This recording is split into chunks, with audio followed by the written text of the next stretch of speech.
In this special episode of Rides, an amazing sports car comes to life. It's codenamed Daisy. And it's a project so undercover, Rides was required to produce this entire program within the confines of the shop where the car was built. The Phantom vehicle is a covert prototype that joins classic speed and a modern-day icon. Once every fact about Daisy is revealed, you'll only have two questions left. When and where can I get one for myself?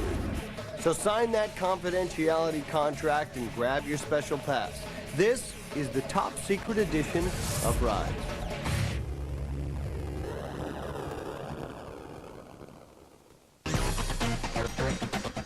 Show cars. All kinds of companies make them for all kinds of reasons. To get your attention to a booth, to get your attention to a product, or just to get your attention.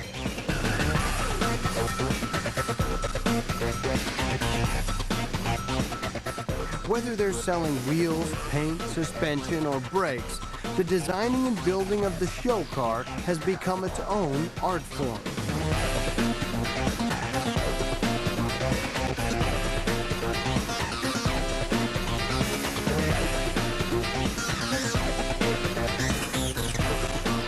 But in some cases, the car is the show, because sometimes it's not about selling car parts, it's about selling the car. And this company is about to begin designing and building its newest show car. This is the Ford Motor Company, and in less than a year, they're going to unveil a car at the Detroit Auto Show, a car that they hope will be the talk of the automotive industry. Jay Mays, Richard Hudding, and their entire design team in California have been piecing together the puzzle of this project. It's a project that's going to be more complex than your average concept car. Concept vehicles are oftentimes viewed as nothing more than a beauty contest. It's an appearance thing, you know, put on your pretty face and take it to show, and the best looking car wins. Check this out. Some concept cars, like this GT90, have sweet but short lives, admired and loved as they sit there at the show, but later deemed unwanted or unproducible for the masses. A concept car can be merely a prop. Oftentimes concept cars don't even have a powertrain. They don't run.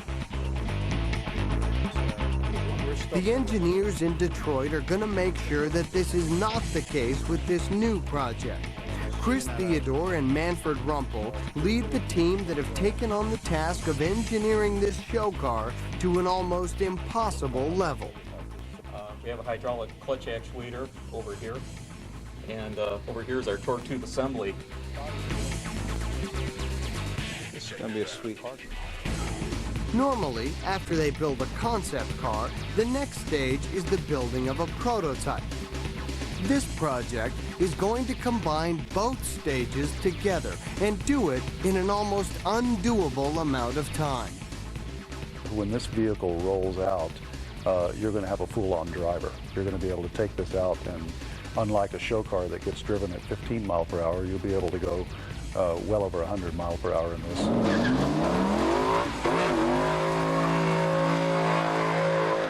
The reason for that speed runs in this Mustang, now working as something called a mule car, a car that's part surrogate mother and part clever disguise. This mule is testing an engine that was once part of another concept car, one that didn't make it to prototype. One thing's clear, you can't blame the motor for that. In fact, this new engine was so exceptional, Ford had to take it out of its last concept vehicle and find a worthy home for it. Inside, we've got our very first prototype V10 all-aluminum engine. What this mule vehicle is going to let us do is basically get as much hands-on experience and development work ahead of time for the Daisy car.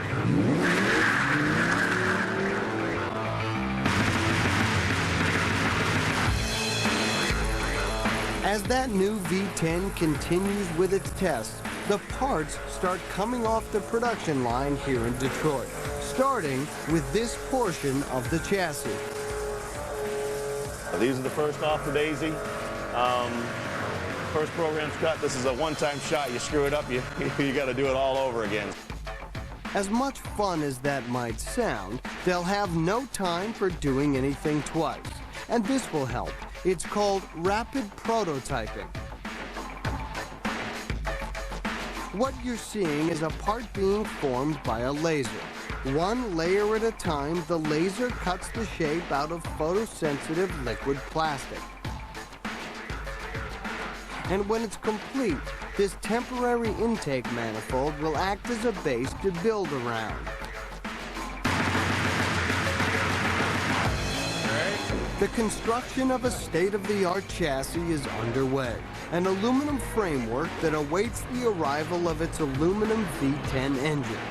And even though we don't know all that much about the car just yet, we know it's going to be light. As the last welds go down, the engineering team stops in to see how the project is coming together. Looks good without having bolts to put in. Is that still an 8 mil here? We have enough tool clearance for the bolts here. Yes. Yeah. Bottom lined up here. We're great. spot on. Yeah. Spot on. Excellent. It's better than expected, really. A lot of show cars tend to be kind of golf carts. Yeah, they'll drive up on the carpet. You can see them, they look pretty, but they're not full of go. This is one of those show cars that's got everything to back it up. So it's not just a bunch of frilly stuff. It's got the real meat behind it. With the chassis on its way to needing an engine, the engine gets itself ready. Now hooked up to a dyno so the team at Ford can see what it needs for Daisy.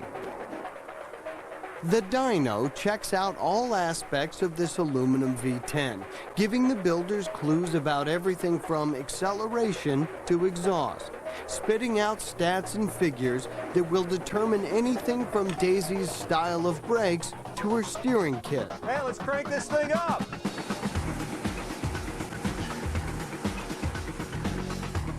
It's not like every worker here knows all the secrets of Daisy, but they do know that this mystery car is gonna sport a 427-inspired 6.4-liter powerhouse. It's a hair lean. You might want to put just a hair more fuel in. That looks pretty good. Sometimes a dyno will run for weeks straight. If the engineers had the need, they could burn off 150,000 very tough miles without ever having to step foot outside of the testing room. Where are we at on EGT there, John? Pardon me? We're getting close to the EGT limit? No, our exhaust temps are pretty low. No. Yeah. Looking really good. We're at a good fuel, so it's holding us low. And they're very consistent. Yep. After thousands of hours of designing, engineering, building, and testing, you might think it has to take weeks for Ford to come up with the code names for their secret projects. When we did the Petunia project, it was a shock at the end of that project because it was being circulated in the press that Ford has a secret project going called Petunia. And everyone was saying, wow, what kind of car could that possibly be? Well, it turned out to be a mid-engine sports car with 500 horsepower and 500 foot-pounds of torque. That car was the Ford GT, the flat-out hit of the 2003 Detroit Auto Show. Kind of a surprise, and ironically not at all reminiscent of a Petunia. So when we decided to do this new project, it was only logical that we'd call it Daisy. And I think as you see this vehicle roll out, you'll see that it's anything but a shrinking flower. Code names and secret projects, it's starting to sound a lot like the movies. But like any great mystery, it just gets better and better as the plot thickens. I'm sure our competitors are wondering what we're going to do to top last year's show, but I don't think anyone expects us to come in with this particular vehicle. And when we open this vehicle up to the world for closer examination, they're going to be absolutely shocked. Shocked because the story behind the story is the story. And it all involves this man, a race car legend who is without peer in the automotive world. His name? You car guys have already guessed it, Carroll Shelby. Ford is bringing him in for his expertise and, more importantly, his approval. Because this isn't the birth of a car, it's the rebirth of an icon. When we found out we were going to do this project, it was like, wow, we have a chance to do a new version of an old badass car. The last thing that any of us want to be accused of is taking the essence of the original car and screwing it up. The original vehicle that we've taken on to redesign was a legend. All you see, especially from a far view, is tires and fenders. The long nose, short rear end, and you just know there's a huge engine under there.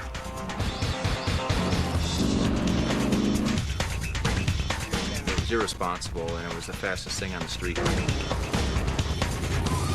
The original car was an ass kicker. It's the badass sports car. Now, all we need is a name. And for that, let's go to the man who built the original car. I was trying to think of a name and somebody was pushing me. And I says, hell, we'll just call it the Cobra.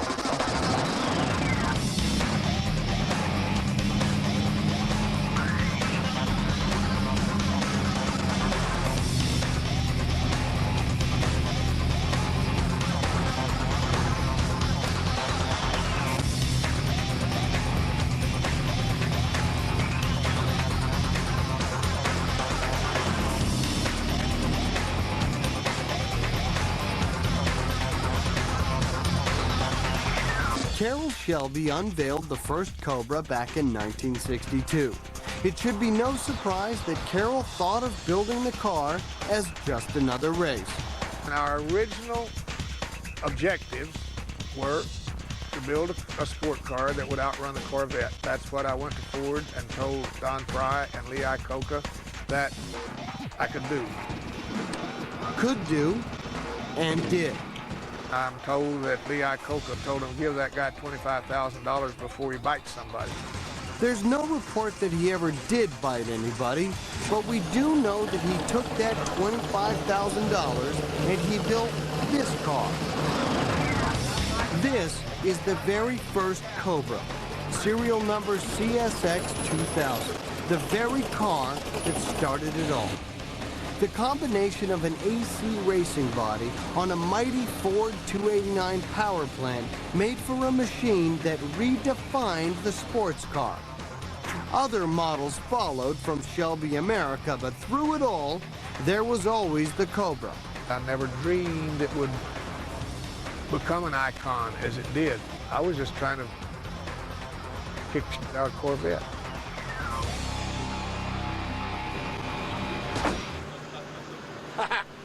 That's fun. Some people dream about winning the World Series or a gold medal. Well, this is the gold medal of automobile design.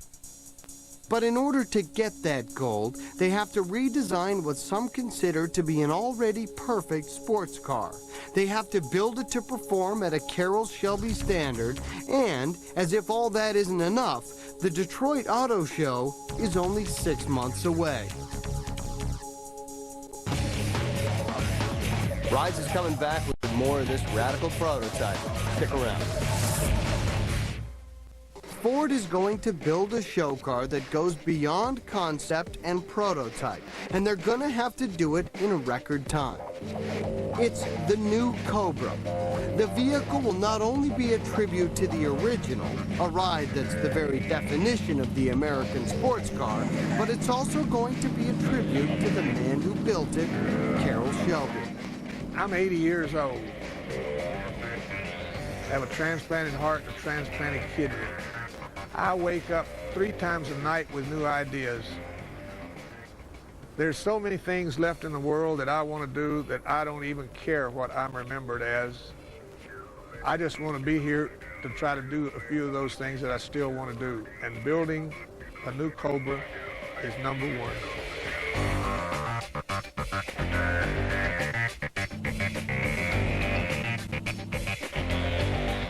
What we're trying to capture is the spirit of Cobra.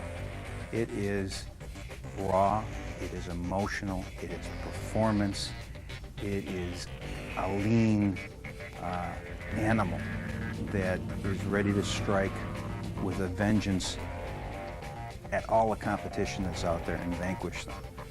We're trying to create a vehicle that projects and performs to that end.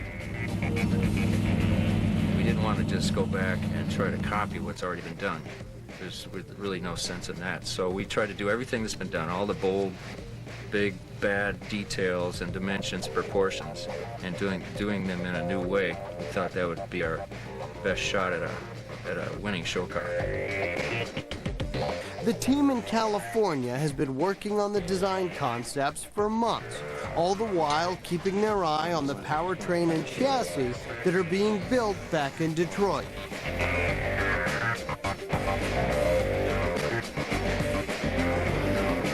Today is a big day here as Richard and his team prepare for the arrival of Carroll Shelby.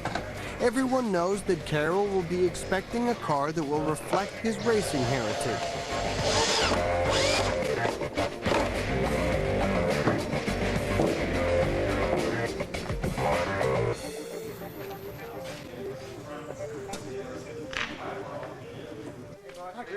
As soon as the gathering occurs, Carroll is told the important stats. The computer spits out about 193 mile-an-hour top speed and a 0 to 60 in just under 3.7 seconds. Well, that'll get it done. A lot of the competitors, are looking at paddle shifters, for example, which come right out of those racing. What do you think about it? What do you guys think about it? You know, the more I... Not for this car. Not for this car. The more I read about it, the more I do it. You know, everybody's... You know why? Because this has got to be, I always say, this is an analog experience. Absolutely. Paddle shifters are out of the digital age, and although this is a modern race-inspired Cobra, this has still got to have the vibration through your hands, your butt, and your feet, that it takes it back to the track. This is not just going to be a pretty face in the show. This is going to be a monster that we're going to unleash, and we're going to let them have at it. Carroll has been working closely with this team of designers and builders to ensure that this vehicle will be a Cobra. These are actually a sliding plate. Yeah, sliding plate, yeah. So it's current technology. It's a very low-profile unit, which was important to us. You can actually see the trumpets through the front hood scoop. You drop the hood. And we'll drop it down and give you a view. It's going to be really sexy. This is one of the great views. This, I think, is Chris's favorite view.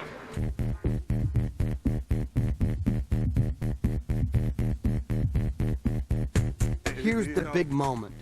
If it doesn't get this guy's nod of approval, they'll all be in deep trouble. Oh, I'm really happy. Golly. And now that he's happy, everyone's happy. It's special to do something special for him, and it's special for me and for the team to be involved with something that he thinks is great, and we certainly think it's great because it's the best of what we know how to do. It's what we're all about. It's what our passion is about. We're putting our hearts out on display with this vehicle, and it's a tribute to Carroll, he's running on his third heart right now, so we love him. After a few tweaks to the big picture, Shelby left the team to the smaller details in the design. Details that can make or break a car. My only frustration is within about 200 millimeters on the front of the car right now. We've got an origami shape on the front end that Richard and I have a disagreement about the way the reflections are running. We're going to get them to run a little bit further up the hood, get a bit more power into the front of the hood. And I totally agree with you. You don't want to touch this from here back. I fully understand the difficulties of it. Just looks to me like it's a perfect car from there back, and then suddenly I get to hear it brakes, and then it goes too flat. From the very beginning, I've struggled with the front end of this car. We have a great tug of war because he's pushing me to keep this thing modern, and I'm trying to push him to make it more powerful in the front. We haven't solved that problem yet. The middle of the hood stays where it is, and then all the action takes place in there. One of the things that I always say is this car is as much about what I leave off of it as it is what I put in. And so you really identify 3 or 4 design cues on this vehicle: the grille area, the side and air intake, the windscreen's simplicity, and most importantly, that powerful bulge over the rear wheel signifying that that's where the power comes to the ground. Those are the cues that scream out the original Cobra. So to take those, incorporate them into a new contemporary design, and leave just enough space between all of those elements that you let the audience fill in the blank is the trick to designing an automobile. You don't want to tell the whole story. You want to leave some of the story to the audience's imagination. And if you can do that, you probably got a winner. That's getting good. It's getting good. That's getting good. That is really starting to turn me on.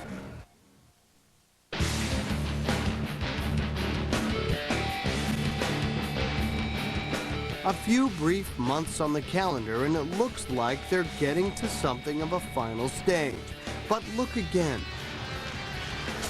In reality, they're far from the final stage.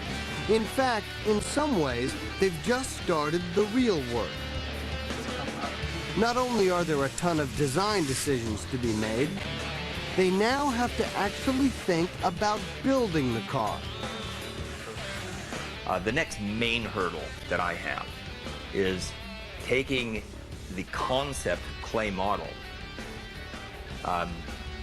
fabricating the actual body panels where it makes the transition from design concept to reality. With all this fine-tuning in the design shop, there's still a whole other phase going on in Detroit, the powertrain development. And even though everyone looks pretty relaxed at the moment, pretty soon, when these two worlds meet, sparks are really gonna start to fly.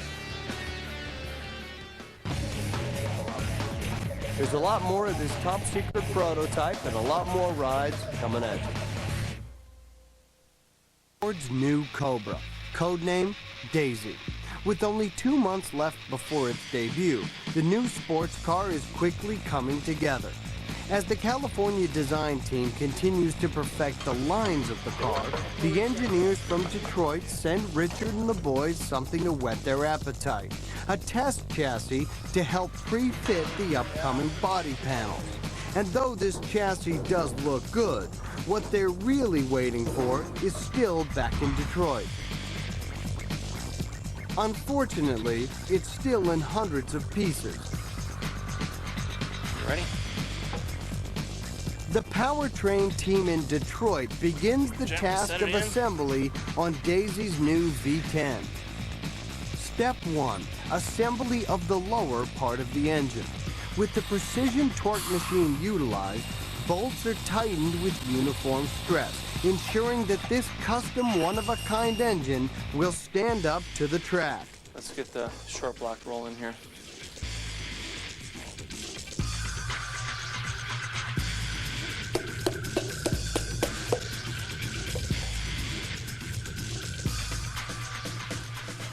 Step 2, work on the upper end begins. Yep.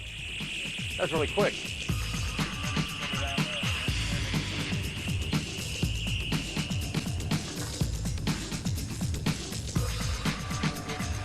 As the intake manifold comes together, remember that this huge engine is going into a show car. You really roll pretty quick. Put these air bleeds in the side below the throttle plate, which with a little jet valve like this. So to balance, yep. Balance each individual cylinder once the intakes are played out. Yeah, yeah. But with Shelby's name on the car, this motor is going to be all about racing. So what better way to say racing than with the right kind of fuel? So Henry and Kevin, you're going to like this. We're actually going to run 106 octane racing fuel in this motor for a number of reasons.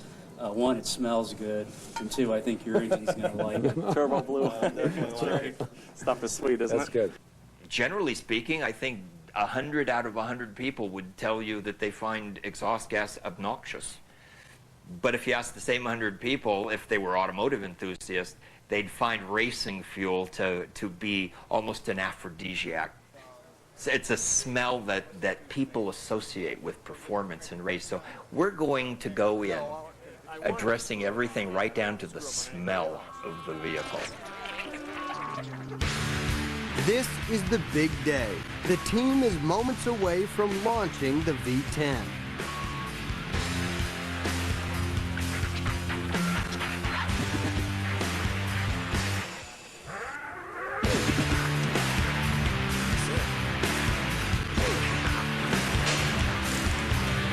Give me the new grommets.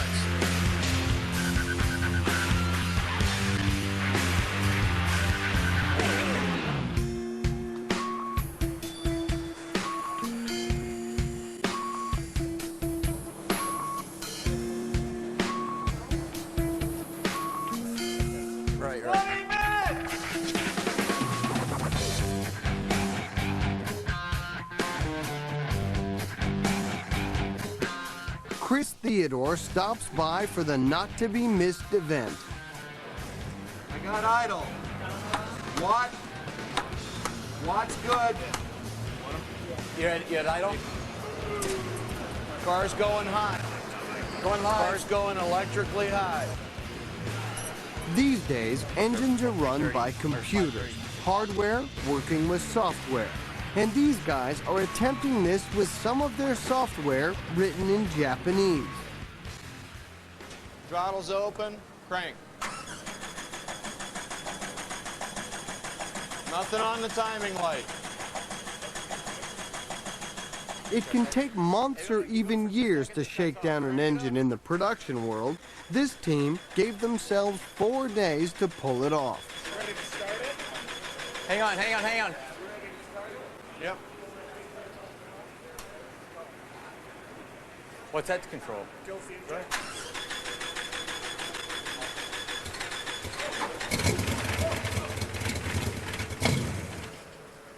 Again.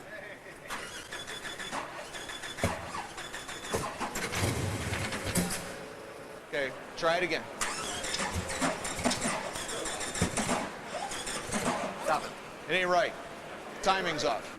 They ran 50 starts on a dynamometer, and everything was perfect. Now you put the whole system into the car, it didn't work anymore as well. Mike? Yeah? Yep.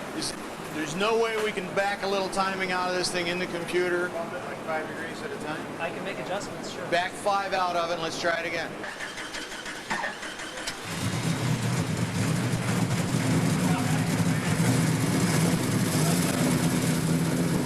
It finally started, which warranted a little celebration, but they knew that something was still wrong.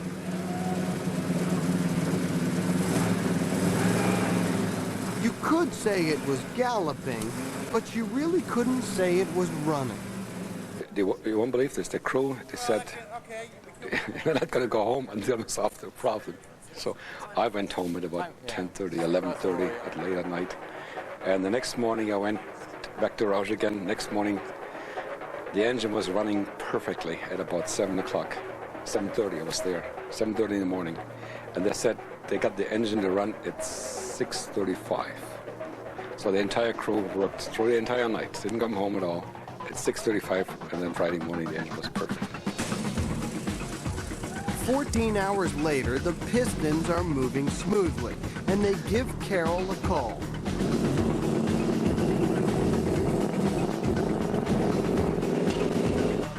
How's that smell? Yeah. Smells a little fat to me.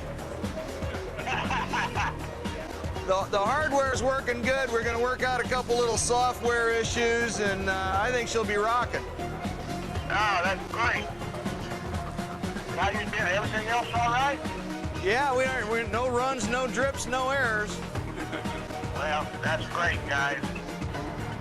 Back in LA, a new arrival.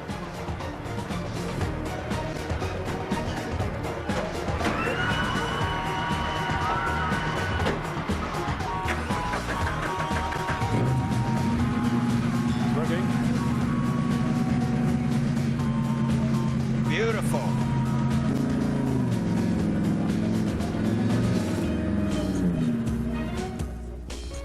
Bring the chassis, the body together, and then it's on to showtime. Then it's all going to be asses and elbows to get that car together.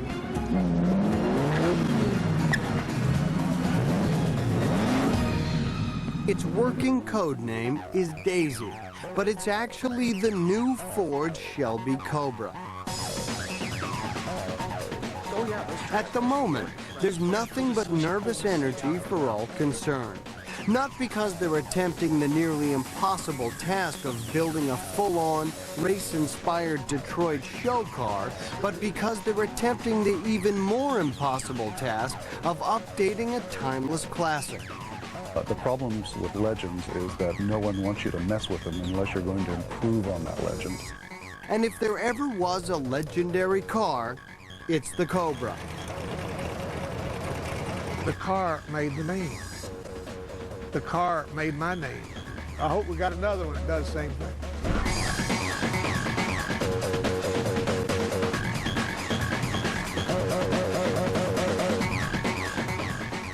With most of the design decisions finished, Daisy starts to take real shape.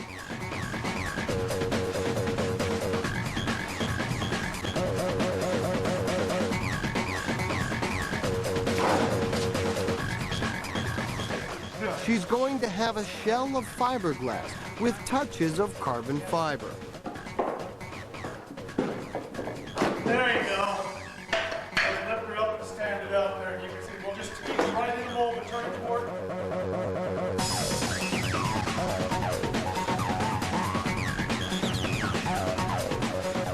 The next stage is to put the final elements on the hundreds of one-off pieces that will go into this updated Cobra.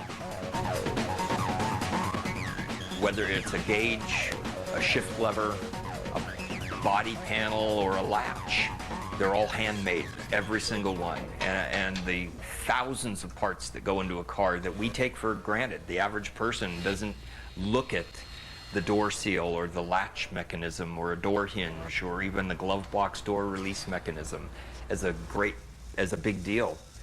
But in a concept car, you have to remember that those parts don't exist. And somebody had to design and build them, and that's what we're doing. As can be expected in a project of this magnitude, emotions are running high.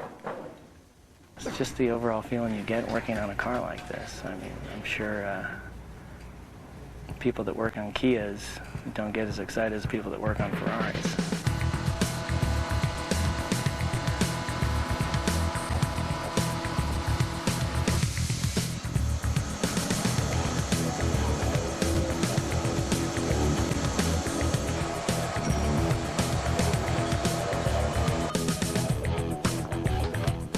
So with the due date approaching, Richard and his design team have to face the fact that the race is officially on.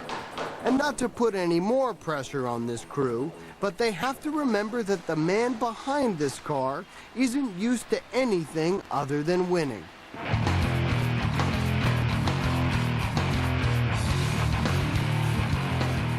It's nothing but down to the wire here in California, as Daisy comes out of the paint booth and into the final assembly phase.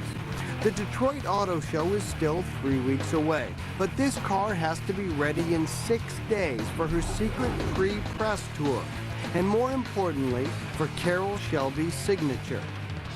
Monday, we're scheduled to be at Carroll Shelby's shop, where both Carroll and Jay Mays will see the vehicle complete for the first time. In the afternoon, then move it over to the soundstage where where the glamour photography will be done on Tuesday.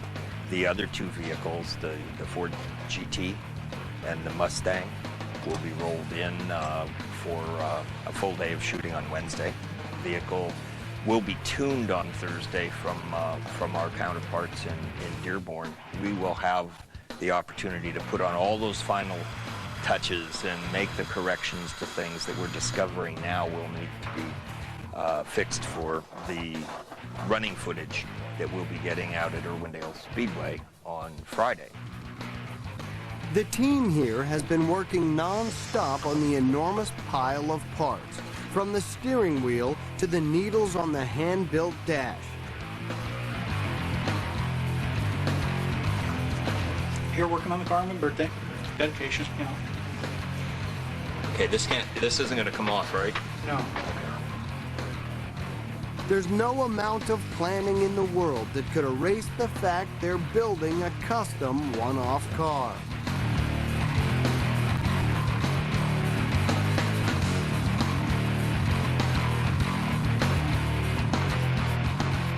That's good. Once you get them assembled, then I can get them wired. Yeah, right. Good sketch here shows you like an exploded view of the headlight.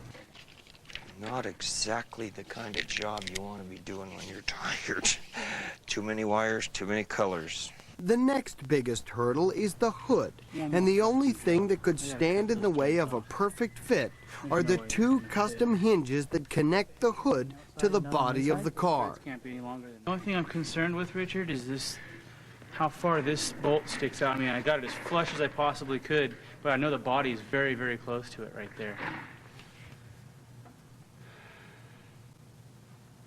Well, we know we're flush on the body here. The best thing we could do is go over there and mic the thickness, or the you know, the wall thickness of the fiberglass. Yeah. And we should do that before we try to put it up here. Hopefully it works. Hopefully. Hopefully it works. We gotta know it's gonna work, right? This is like the feature of the car. I know. It is all hinging on you, Matt. No pun intended. Just measuring now to see how many threads to cut off of this thing. Sweet. I need to take off about 3 more threads. And she'll fit. This is the moment of truth right now.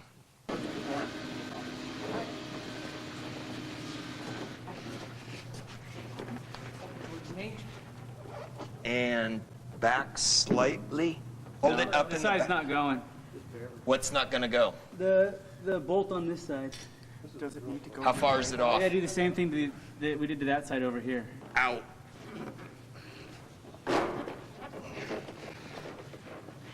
Okay, we're pretty clear right there.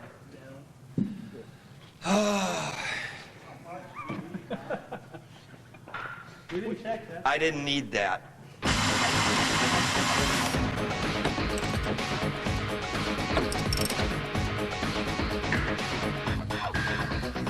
You ready? You might get them when I switch to 2. Yep, there you go. Ooh, one's bright, one's not. Okay. Looks like. No, that's that one's in upside down. Let's switch that thing around. The little things, last minute things, these are the things that slow us down and cause us to have to work all night. Yep, perfect. Great. God, that's nice.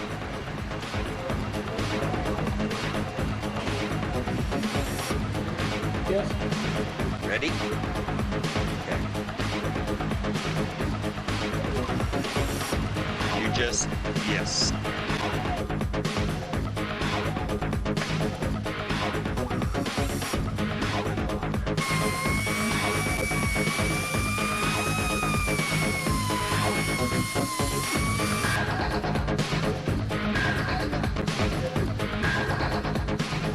So now the hood goes back on for the final moment of truth.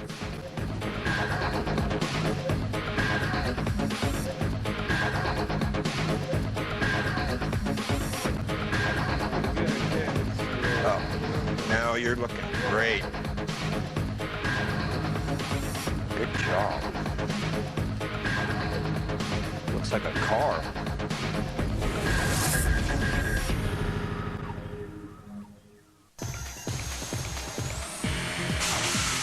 D-Day, as in delivery day. And Ford is about to accomplish the impossible. It's the restyling and retooling of an American masterpiece, the Cobra. And Ford has zoomed past the road posts of concept car and prototype, speeding right up to a perfect working sports car, an instant classic. There you go, Carol. Carroll Shelby is the man who's going to see the finished vehicle today. And as the father of the original Cobra, the team at Ford is eager to bring together a legend and, as some are already seeing it, a four-wheeled legend in the making. Oh, dang. That is really something. That's a Cobra, huh? Yeah. Yeah, it just turned out beautiful, didn't it? By now, hours of work have become days of invention, and the months of design have brought forth a car that surpasses all expectations. Think we can get Carol to scuff these tires in for us? I have a feeling by the time you get finished in a couple of days, these will be well We'll enter scuffed in a drifting contest Saturday afternoon. That's going to be great. Not too close to any walls, right? Yeah, drifting contest. I know who's going to win that contest. Now that Carroll has seen how the vehicle looks, he takes it for a final test, out to a place where a thoroughbred like this can truly do its thing.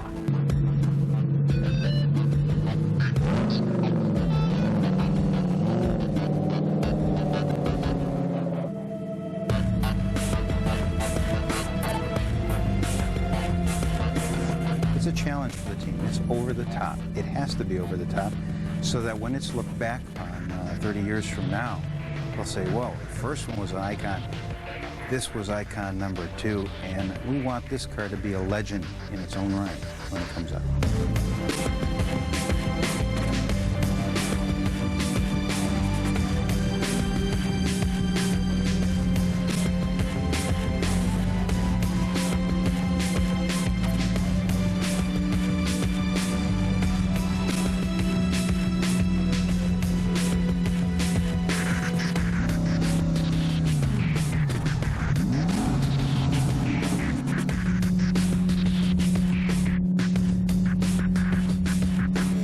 To Carroll off camera, and he says, you know, this is the greatest project I've been involved in. I know he means that, but he's also telling you off camera that this might be his last project.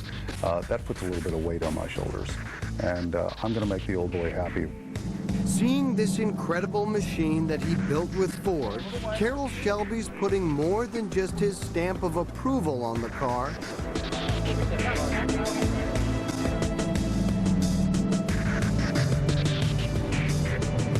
We think it's going to be just a really beautiful moment to see him standing by that car.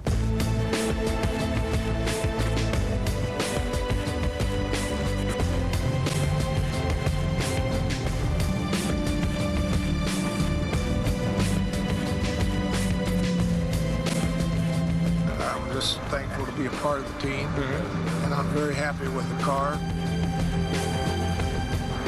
And at 81 years old, how lucky can you get to be a part of something that, continuation of something that happened 40 years ago?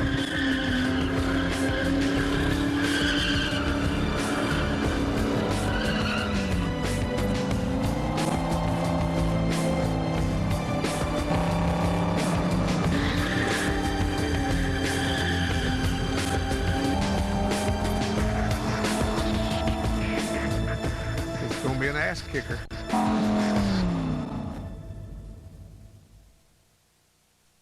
So now you know the whole story, from codename Daisy to the new Cobra, one of the most radical working prototypes ever produced. And you were there with us every step of the way. Thanks for watching Rides.